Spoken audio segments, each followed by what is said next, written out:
Actress and icon Farrah Fawcett died this morning after a long battle with cancer. Beauty epitomized an era. Farrah Fawcett died today, losing a hard-fought battle with anal cancer. Farrah Fawcett's name refuses to be forgotten. Her artwork recently fetched $500,000 at auction.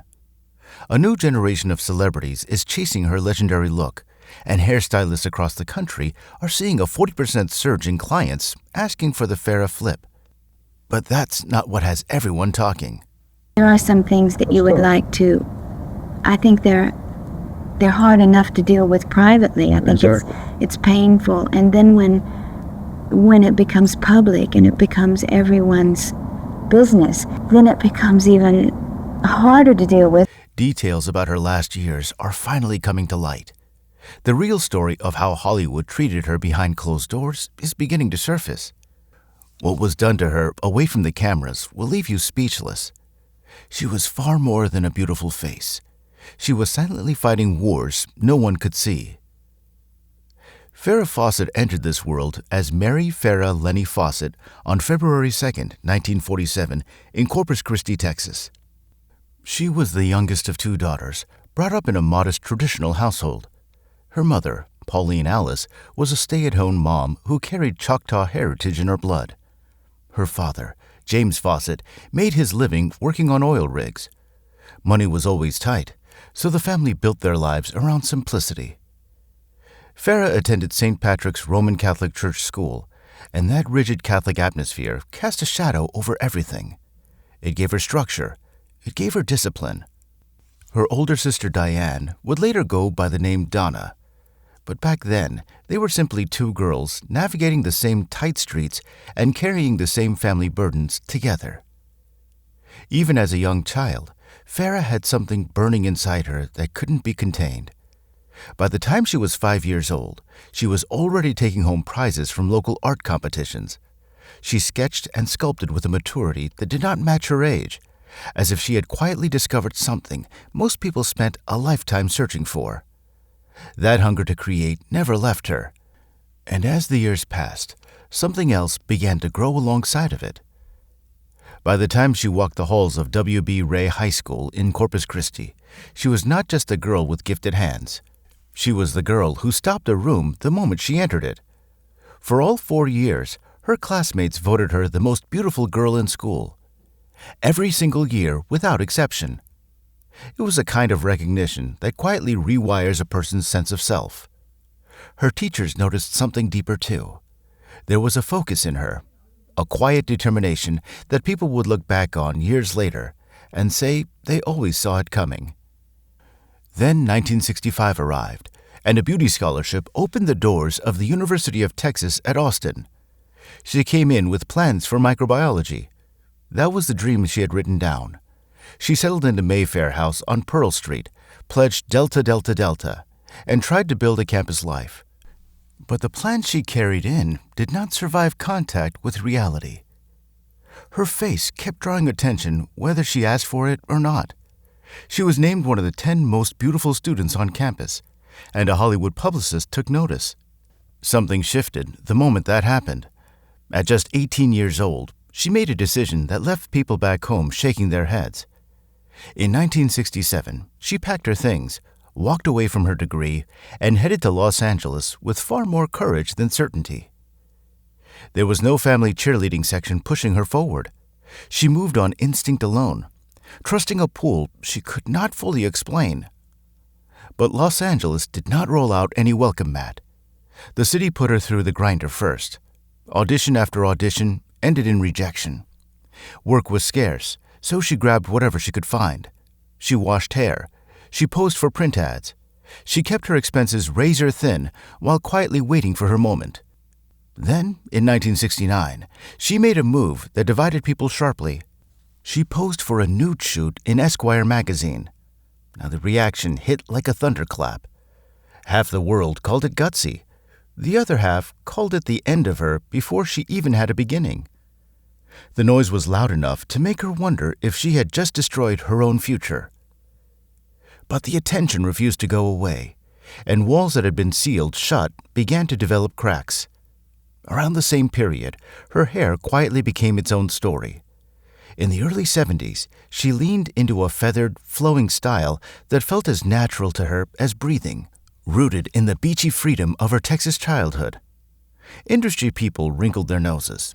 They said she was too wholesome, too easy to categorize, too safe to be interesting.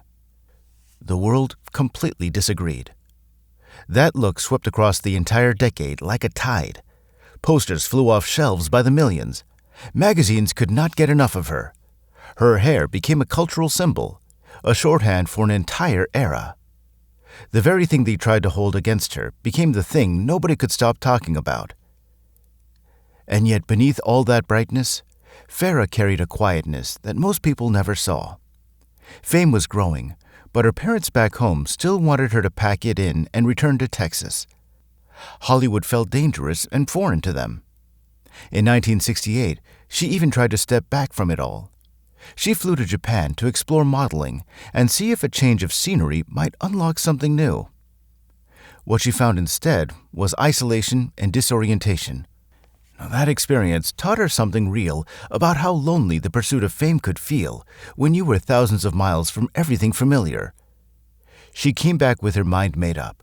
If she was going to stay in this game, it would be on her own terms. Well, things accelerated quickly once she returned. Within 2 weeks that summer, she had signed with a major modeling agency. Before the year closed, she had already appeared in over 100 television commercials. Max Factor, Noxzema, one brand after another. People began calling her the girl next door. But even wrapped in all that momentum, there were lines she refused to step over. Playboy came knocking. So did others carrying serious money. She turned every single one away. Agents pushed hard because, at that time, the nude route was the fastest road to a certain kind of fame. Still, she said no.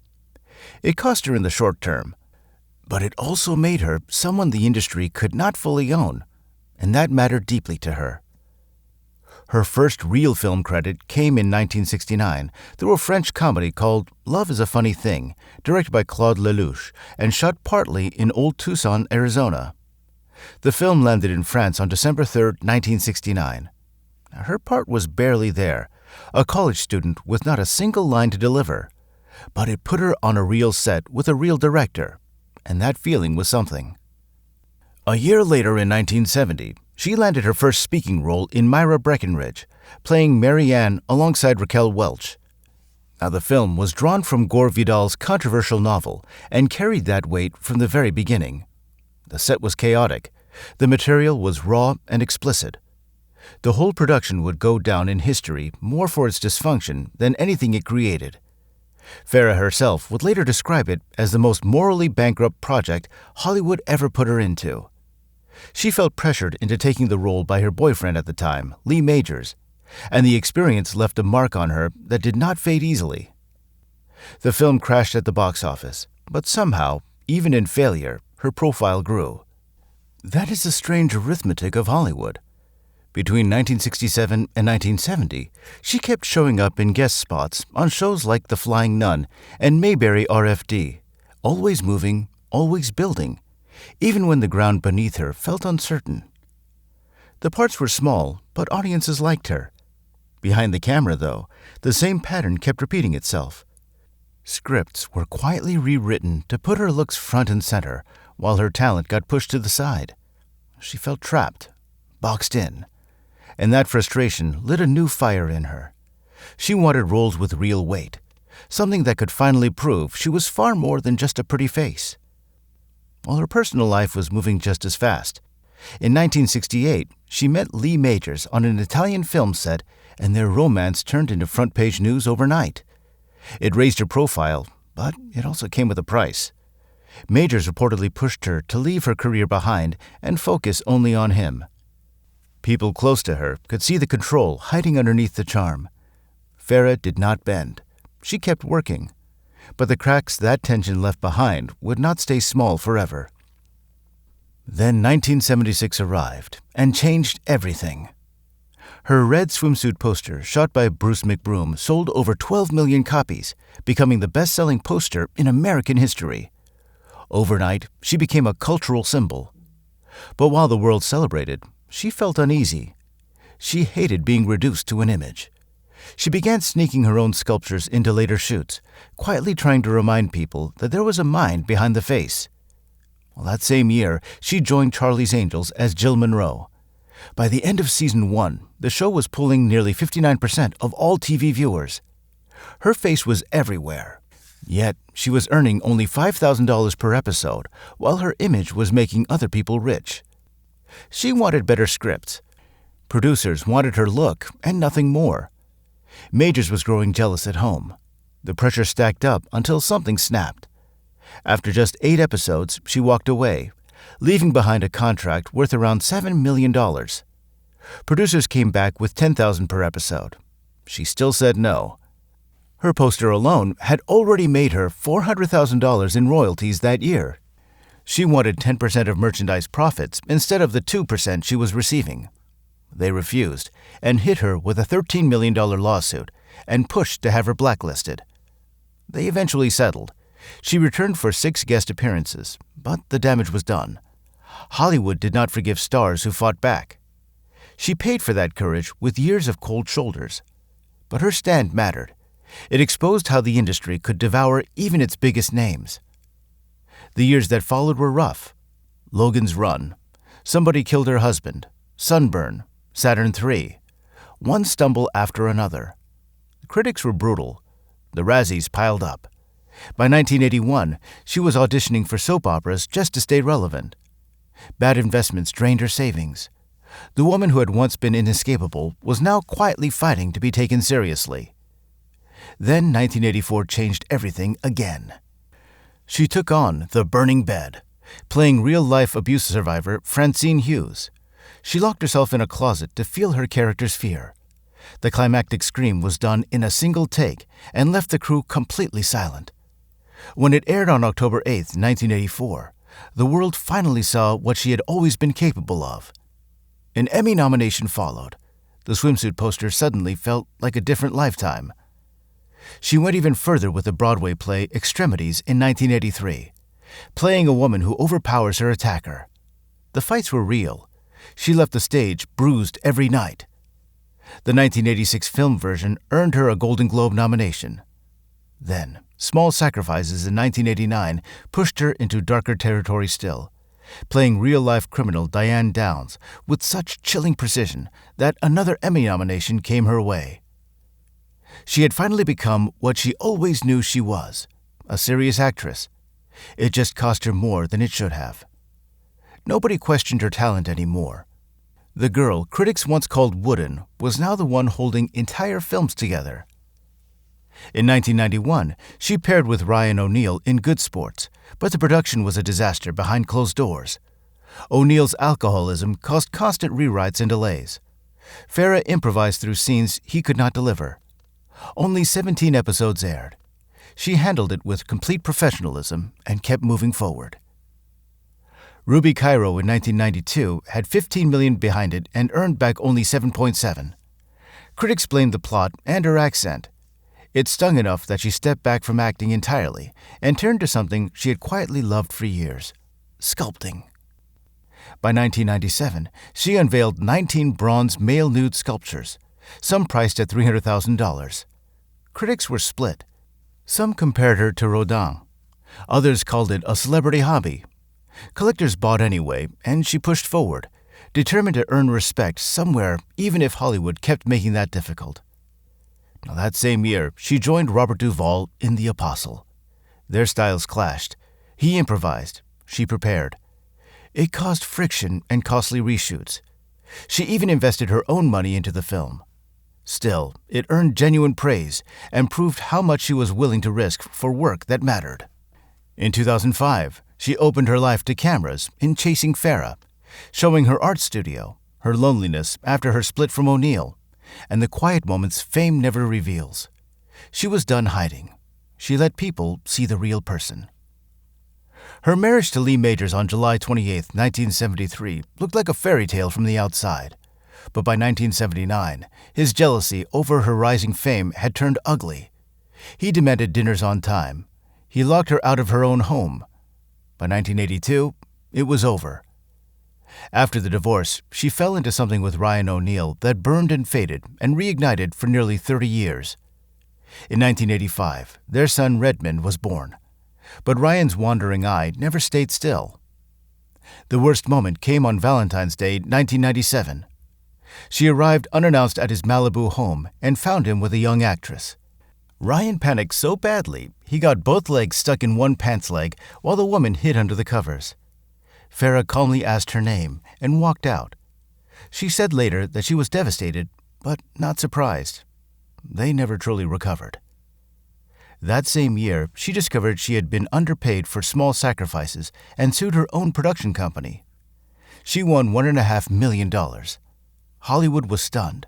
Some pulled away. But she earned something more lasting than their approval. Then, producer James Orr assaulted her during a confrontation, slamming her head to the ground.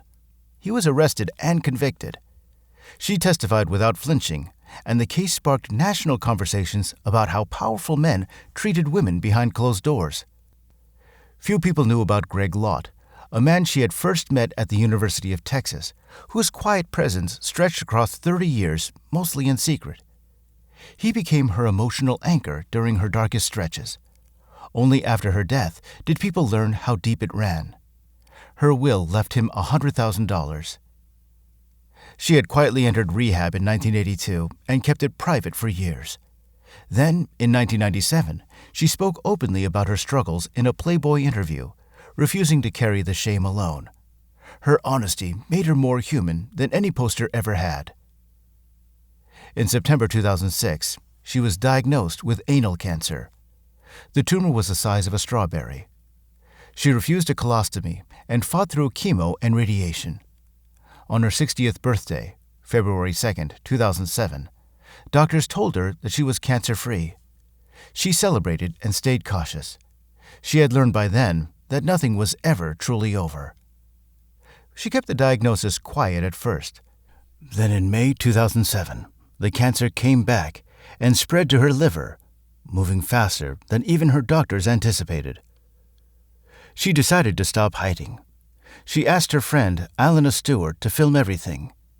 The footage became Farrah's story in 2009, watched by nearly 9 million people on NBC. It showed the hospital visits, the hair loss, the sleepless nights, and the raw, unglamorous truth that most patients suffer through alone. She wanted people to see reality, not the polished version the world usually gets.